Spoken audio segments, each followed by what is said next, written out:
आज की कहानी। बात उस राज्य की जहाँ का राजा बहुत ही न्यायप्रिय था। अपने राज्य के अलावा आसपास के इलाके में न्यायप्रियता के लिए प्रसिद्ध था। लेकिन एक बार उसके सामने एक अजीब मामला आया जिसमें तय कर पाना मुश्किल था कि कौन अपराधी है। मामला कुछ इस तरह था। एक गरीब व्यक्ति रास्ते से गुजर रहा था। तभी उसकी नज़र पैसे से भरे एक बटुए पर पड़ी। उसने उसे उठाकर देखा तो उसमें 400 मोहरें थी। उसने सोचा इसे राजकीय विभाग में दे देना चाहिए। उसके ऐसा सोचते वो वहाँ से निकल पड़ा। तभी उसे एक व्यक्ति मिला जिसने बटुआ देख उससे बोला, यह मेरा बटुआ है, तुम मुझे लौटा दो। इनाम के रूप में मैं बटुए में रखे धन का आधा तुम्हें दे दूँगा। यह सुनकर वो गरीब व्यक्ति ने उस राहगीर को बटुआ दे दिया। राहगीर कुछ ज़्यादा ही चालाक था।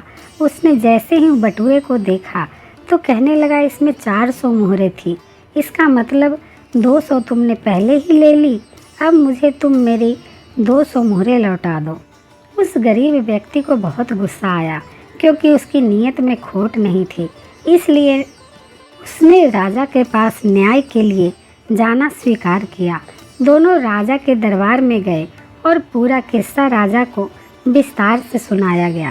राजा ने कुछ देर सोच और विचार कर तय किया कि राहगीर ही गलत है, क्योंकि वो गरीब व्यक्ति को तो आधे धन की भी लालसा न करके राजकीय विभाग में मोहरें देने जा रहा था।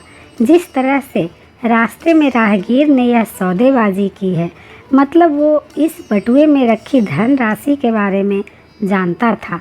यह बटुआ उसी का है, लेकिन उसके मन में लालच आ गया और उसने परिस्थिति का फ़ायदा उठाने और अधिक धन पाने की लालच में यह सब षड्यंत्र रचा।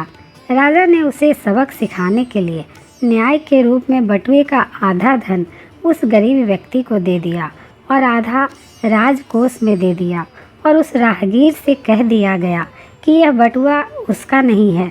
जब उसका बटुआ मिलेगा उसे दे दिया जाएगा। इस तरह राहगीर को लालच के फलस्वरूप खुद का धन भी वापस न मिल सका। कहानी से सीख यही मिलती है कि कई बार लालच में आकर इंसान अपना ही नुकसान कर बैठता है और बाद में पछतावा के सिवा कुछ हाथ नहीं लगता है। इसलिए ही बड़े बूढ़े कह गए हैं, लालच बुरी बला है।